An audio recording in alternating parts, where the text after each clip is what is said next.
Assalamualaikum warahmatullahi wabarakatuh.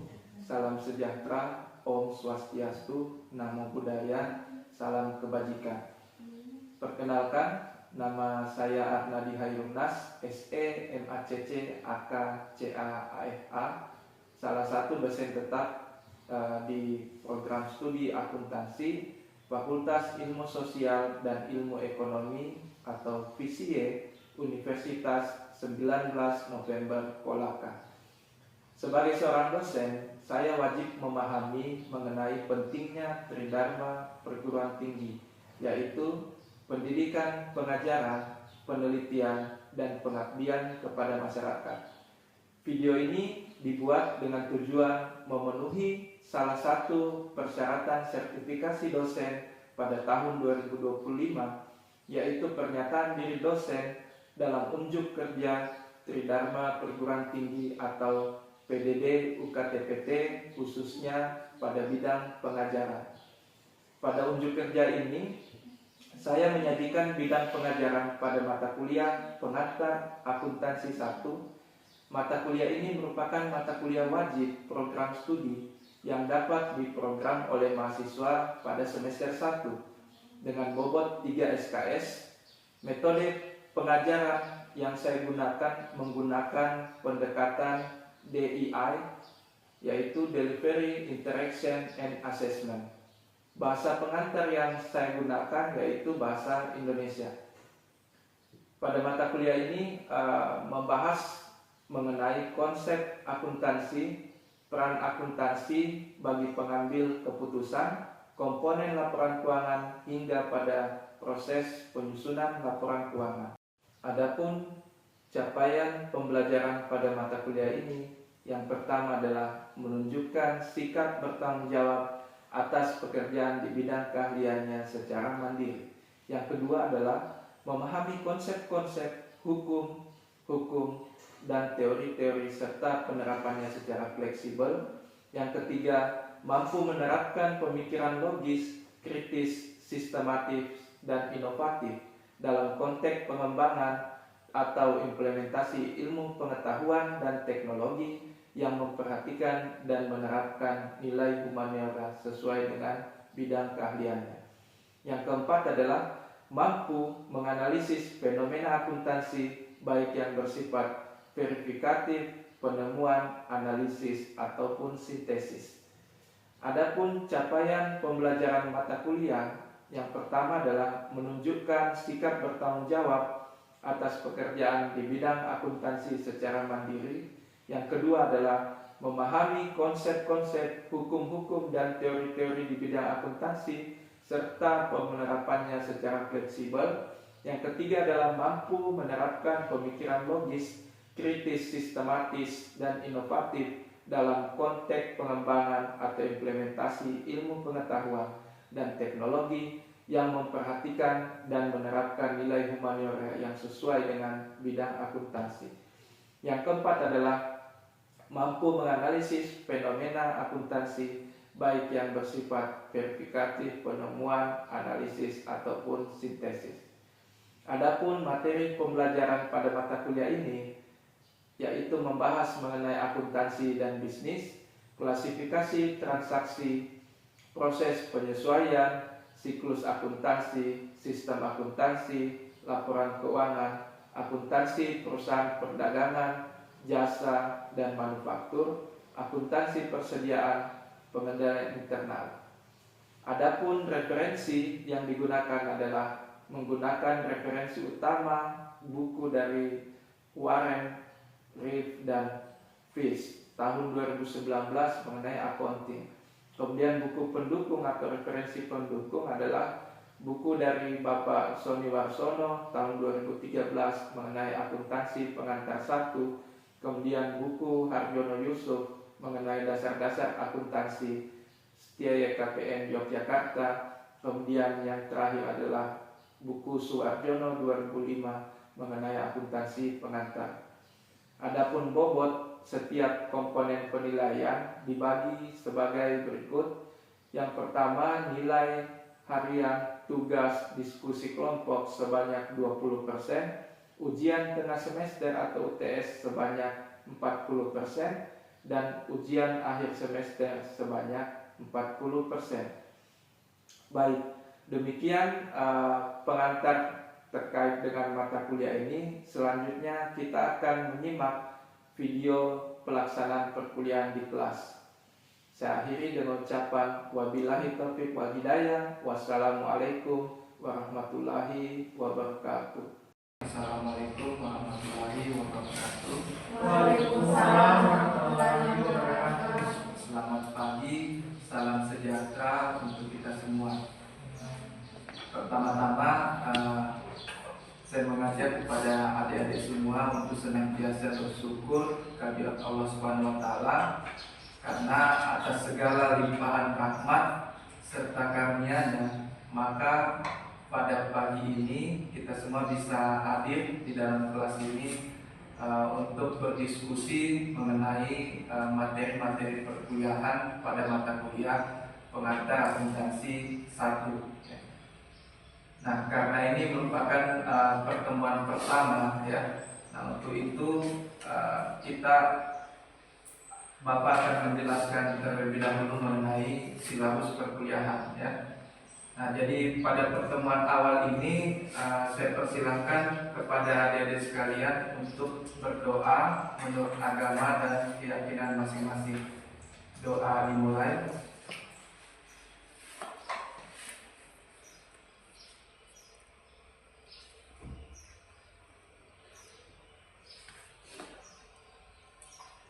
Oke, baik, doa selesai ya. Oke, adik-adik sekalian, apa ada yang sudah pernah mendengar mengenai akuntansi di sini? Ya, silakan. Ada saya pernah mendengar tentang akuntansi, baik itu dari definisi dan tujuan akuntansi. Di mana definisi dan tujuan akuntansi itu ada pengertian akuntansi, tujuan akuntansi, dan peran akuntansi dalam bisnis. Kemudian ada pun rumus persamaan dasar akuntansi, yaitu aktiva sama dengan kewajiban ditambah ekuitas. Oke, baik. Namanya siapa tadi? Nama saya Ali Utama dengan NIM 211830844. Oke, baik. Jadi tadi sudah ada perwakilan dari temannya ya. Dia sudah punya gambaran awal mengenai akuntansi ya. Baik, adik-adik semua, kita bisa lihat pada silabus ini ya, pada silabus mengenai pengantar akuntansi 1. Nah, jadi mata kuliah ini berjumlah 3 kredit ya, atau 3 SKS dengan nama dosen pengampu adalah saya sendiri, Nadi Hayunas ya. Kemudian perkuliahan kita mulai 7.30 sampai 9.30 sesuai dengan jadwal yang ada pada silabus ya. Nah, saya jelaskan singkat mengenai bahan bacaan yang kita gunakan di sini adalah bukunya Warren ya, tahun 2017 ya. Kemudian ada juga bukunya Pak Suwarjono mengenai pengantar akuntansi ya. Kemudian yang ketiga bahan bacaan lain yang dipadukan ya. Nah, untuk metode pengajaran yang digunakan adalah kita nanti akan lebih banyak berdiskusi ya di dalam kelas. Nah, untuk kehadiran seperti biasa, untuk kehadiran mahasiswa, adik-adik kita mengacu pada peraturan rektor mengenai pedoman akademik ya. Nah, jadi di dalam pedoman akademik kita atau peraturan rektor ini di dalamnya berisi mengenai ketentuan Anda untuk bisa dinyatakan memenuhi syarat untuk mengikuti UTS maupun UAS ya, yaitu ketentuan minimal 80% kehadiran ya. Nah, jadi untuk sakit, izin maupun alfa itu sama-sama terhitung tidak hadir ya. Oke, kita masuk ke materi yang pertama mengenai pengantar akuntansi dan bisnis ya. Nah, jadi dalam pertemuan ini kita punya beberapa tujuan pembelajaran ya, ada semua. Jadi yang pertama, Anda diharapkan mampu menggambarkan mengenai ciri dari sebuah bisnis ya. Kemudian yang kedua, Anda diharapkan mampu menggambarkan peran akuntansi di dalam sebuah bisnis ya. Nah, kemudian yang ketiga, Anda diharapkan mampu menggambarkan ya pentingnya etika bisnis dan prinsip-prinsip dalam pelaksanaannya ya. Kemudian yang keempat, Anda diharapkan mampu menggambarkan atau memperoleh gambaran mengenai profesi akuntansi ya. Kemudian yang kelima, Anda diharapkan mampu menjabarkan perkembangan prinsip akuntansi dan bagaimana praktiknya di Indonesia ya.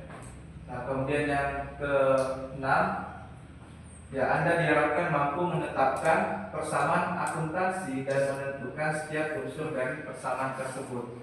Nah, jadi tadi teman Anda sudah ada gambaran awal persamaan dasar akuntansi itu seperti apa ya. Nanti kita akan bahas pada pertemuan ini ya. Nah, kemudian yang ketujuh, menjelaskan bagaimana transaksi-transaksi bisnis ya dinyatakan di dalam persamaan akuntansi. Nah, dan yang terakhir adalah kalian diharapkan mampu memperoleh gambaran ya mengenai laporan keuangan dan bagaimana laporan tersebut saling berhubungan ya. Oke, baik. Oke, masih ada lagi satu mengenai menggunakan rasio utang ya terhadap ekuitas. Oke, ada di semua ya. Jadi yang perlu Anda pahami bahwa sebuah bisnis itu ada 3 jenis ya. Yang pertama adalah bisnis. Ini bisa terbaca ya. Ya, jadi yang pertama adalah ada namanya bisnis perdagangan ya atau usaha dagang. Nah, jadi usaha dagang itu artinya perusahaan itu dia menjalankan aktivitasnya dengan jual beli barang dagangan ya. Nah, kemudian yang kedua ada namanya bisnis manufaktur ya. Nah, kalau bisnis manufaktur di sini apa kira-kira contohnya di sekitar Anda? Ada yang tahu contoh bisnis manufaktur di sini seperti apa?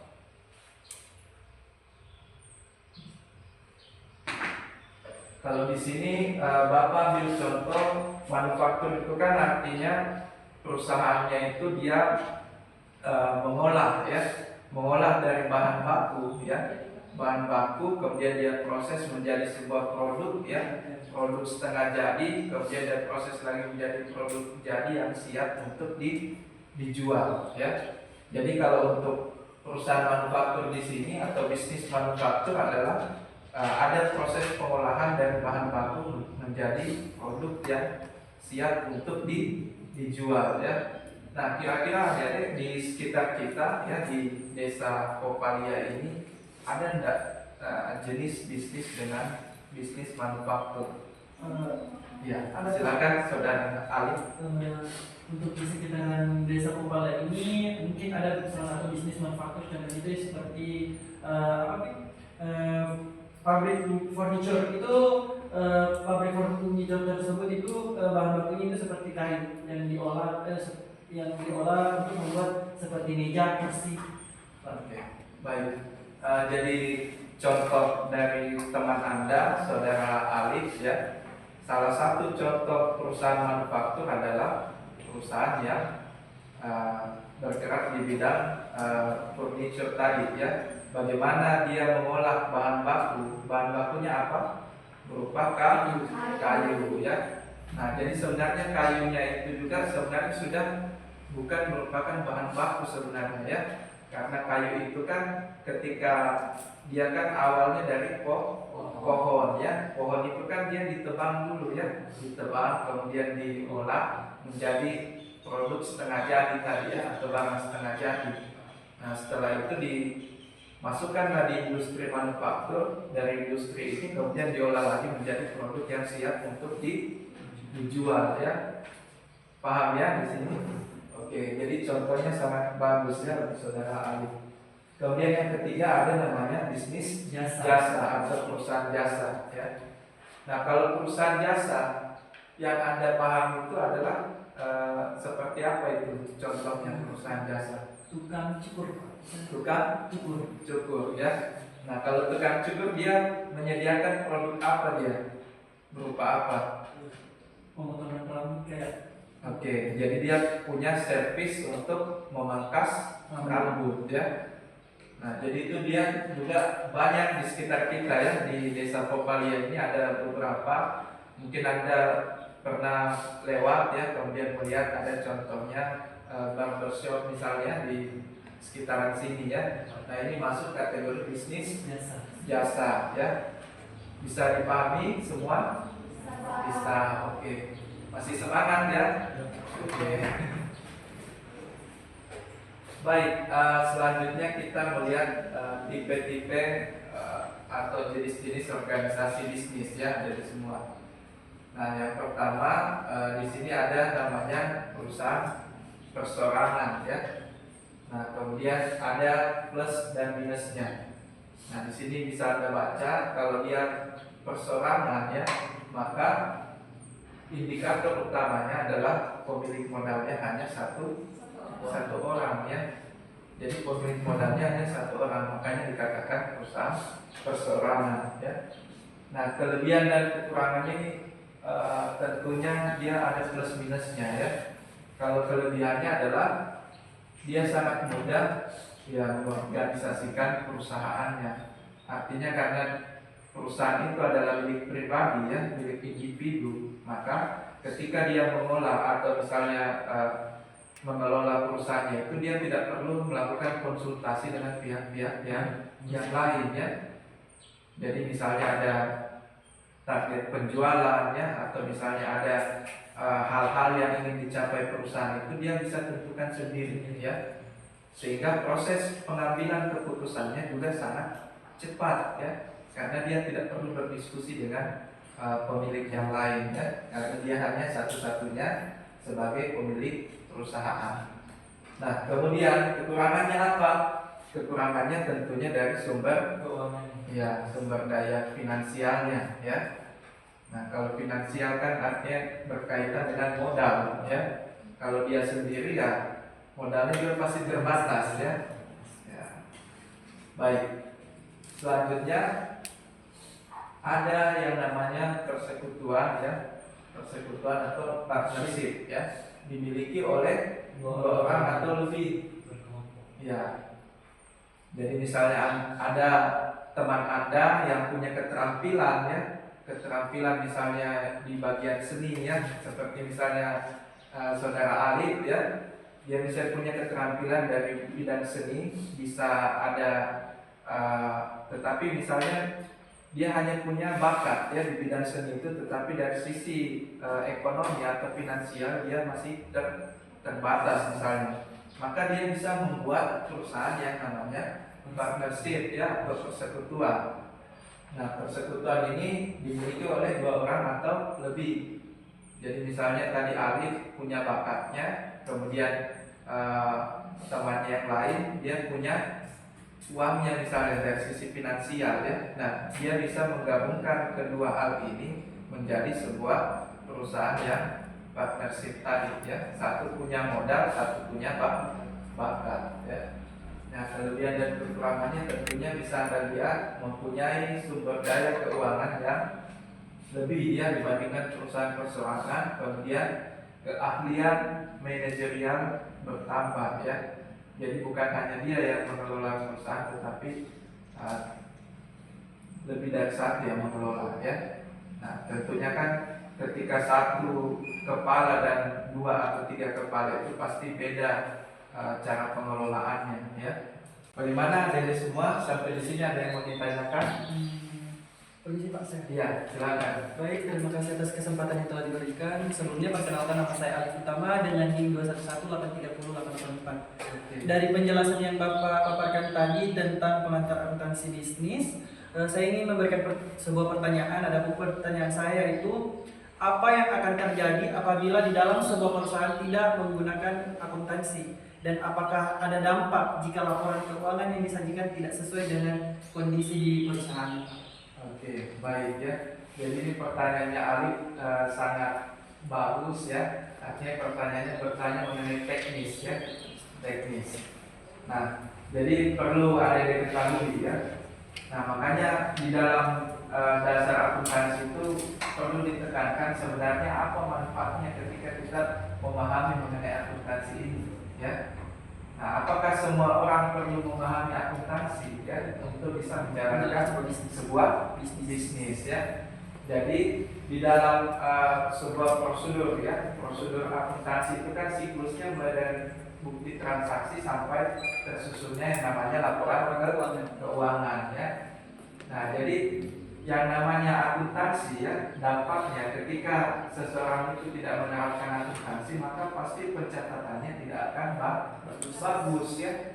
Jadi ketika dia mencatat ya, tidak menerapkan akuntansi, akuntansi itu kan mulai dari proses pencatatan ya, ada transaksi kemudian dicatat.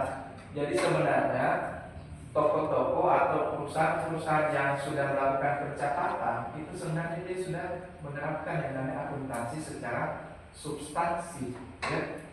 Jadi dalam akuntansi ada namanya substance over form ya. Artinya substansi itu akan mengungguli bentuk ya. Nah, jadi yang mereka lakukan ketika sudah ada pencatatan sebenarnya dia sudah melakukan yang namanya proses akuntansi awal tadi ya. Karena di dalam akuntansi siklusnya ada yang namanya proses pencatatan. Nah, cuma yang membedakan adalah ada yang pencatatan sesuai dengan standar, Ada yang tidak. ada yang tidak. Bisa dipahami semua? Bisa ya. Nah, jadi tadi Alif ya sudah jelas ya dampaknya apa ketika perusahaan itu tidak menerapkan akuntansi ya. Akan mengalami Ya. pahit sebesar 80% atau 70%. Betul ya, betul sekali. Jadi kita bisa estimasi kurang lebih 80% itu dia pasti rugi ya, karena dia tidak catat ya. Paham ya? Mungkin ada satu pertanyaan lagi ya, mengingat waktu kita sangat terbatas ya. Ya, satu pertanyaan lagi masih ada yang perempuan kan? Siapa? 3. Oke, bagaimana Dedek selain Alif tadi, apa ada yang ingin bertanya lagi supaya kita memperjelas hal-hal yang dalam proses perkuliahan kan itu sebenarnya kita lebih banyak berdiskusi ya, lebih banyak berdiskusi sehingga hal-hal yang Anda sudah baca, Anda sudah pahami di rumah ya, atau mungkin sempat baca di perpustakaan ya atau di mana itu kita coba diskusikan dan memperoleh pemahaman yang komprehensif ya mengenai topik yang kita bahas. Nah silakan mungkin ada yang bertanya selain Alif tadi. Saya Pak. Ya silakan. Namanya siapa? Baik, perkenalkan nama saya Sri Wandari dengan NIM 218309925. Oke. Pertanyaan saya mengenai materi yang telah Bapak paparkan itu, bagaimana pandangan atau pandangan manakah yang paling tepat jika pada umumnya akuntan menyiapkan pembukuan untuk bisnis dan bukan untuk pemilik, dan mengapa akuntansi digunakan dalam keuangan dan sangat dibutuhkan? Oke, baik ya. Jadi pertanyaannya 11-12 sama Alif tadi ya. Pertanyaannya sangat teknis, jadi bertanya mengenai apa sebenarnya dampaknya ya. Kemudian kalau misalnya perusahaan itu menerapkan akuntansi ya, bukan untuk bisnis tetapi untuk pemilik misalnya. Nah, jadi adik-adik semua perlu kita pahami di dalam penyusunan laporan keuangan itu kan dia merupakan produk ya, produk hasil dari aktivitas akuntansi. Nah, di mana laporan keuangan ini ketika dihasilkan itu sesuai dengan kebutuhan stakeholder ya. Nah, stakeholder kan ada yang eksternal, ada yang internal ya. Nah, kalau pemilik perusahaan dia stakeholder apa? Internal atau eksternal? Pemilik perusahaan stakeholder internal atau eksternal? Ya, internal karena dia berasal dari dalam perusahaan ya. Nah, jadi laporan keuangan disusun sesuai kebutuhan tadi ya, stakeholder apakah internal atau eksternal ya. Nah, sehingga di dalam laporan keuangan ada biasanya kita susun laporan keuangan untuk kebutuhan internal perusahaan dan ada laporan keuangan yang untuk pajak ya. Nah, jadi biasa kita susun itu ada dua jenis ya. Ada laporan keuangan untuk pajak, ada laporan keuangan untuk aktivitas perusahaan ya, untuk operasionalnya. Nah, sehingga biasanya akuntan itu dia menyusun laporan keuangan itu sesuai kebutuhannya, yang mana sebenarnya yang kita butuhkan ya. Nah, tetapi pada umumnya ada dua versi tadi, ada laporan keuangan yang untuk internal perusahaan ya, khusus perusahaan, yang kedua untuk pajak ya. Nah, tentunya kan di Indonesia ini ya terkait pajak ini banyak pengusaha-pengusaha ya punya aktivitas usaha yang tinggi tetapi tidak mau bayar pajak yang tinggi ya. Dia punya banyak keuntungan tapi tidak mau bayar pajak yang tinggi ya. Karena dia bilang apa? Sebenarnya paradigmanya itu tidak sepenuhnya salah ya. Kenapa Bapak katakan begitu? Karena namanya masyarakat itu kan dia punya logika semua ya. Mereka punya logika, mereka punya pikiran. Nah, dia melihat mungkin kondisi sekitar, apa yang sudah dilakukan pemerintah untuk mereka ya, sehingga mungkin atas dasar itu maka pemahamannya ya, saya tidak mau bayar pajak yang tinggi-tinggi, nanti dikorupsi juga misalnya. Jadi seperti itu ya. Makanya kita harus melihat dari berbagai sisi untuk bisa lebih bijak dalam menentukan sikap ya. Jadi jangan misalnya ketika masyarakat punya pandangan seperti itu kita langsung judge, oh ini masyarakat ini dia tidak taat hukum misalnya, atau ini masyarakat katanya tidak usah tinggal di Indonesia kalau misalnya ini ya seperti itu ya. Nah, jadi kalau mau menjadi seseorang yang lebih bijak, kita harus melihatnya dari berbagai sisi ya. Jangan langsung lihat fenomena langsung menjudge atau menghakimi ya bahwa dia seperti ini orangnya misalnya. Nah, jadi sudah dipahami ya tadi jawaban dari Bapak. Ya baik, ada di semua ya. Itulah tadi pertemuan kita ya pada pagi ini ya. Saya harap apa yang tadi Bapak sampaikan itu semua bisa bermanfaat bagi diri Bapak pribadi maupun Anda sebagai peserta ya, mahasiswa.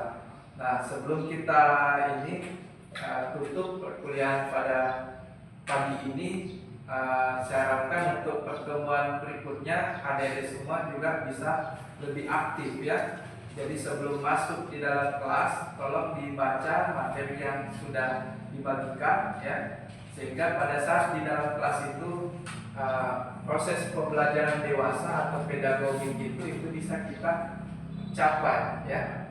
Karena esensinya atau substansinya dalam sebuah pembelajaran dewasa itu adalah bagaimana mahasiswa bisa aktif berdiskusi di dalam kelas ya, untuk menyamakan pemahaman, menyatukan pemahaman kita agar pemahamannya tidak bias ya. Nah, dalam artian apa yang Bapak pahami, apa yang Anda pahami itu bisa ketemu ya, sehingga pemahaman kita setelah keluar kelas itu sama ya. Nah, tidak multitafsir lagi. Baik, terima kasih atas waktunya ya pada pertemuan pagi ini. Bapak ucapkan selamat beraktivitas kembali. Bapak akhiri alhamdulillahirabbil alamin. Wabillahi taufiq wal hidayah. Wassalamualaikum warahmatullahi wabarakatuh. Waalaikumsalam warahmatullahi wabarakatuh. Itulah tadi video pengajaran saya dalam mata kuliah pengantar akuntansi 1 dalam proses sertifikasi dosen tahun 2025 di bidang pengajaran. Nah, saya akhiri dengan ucapan wabillahi taufiq wal hidayah. Wassalamualaikum warahmatullahi wabarakatuh.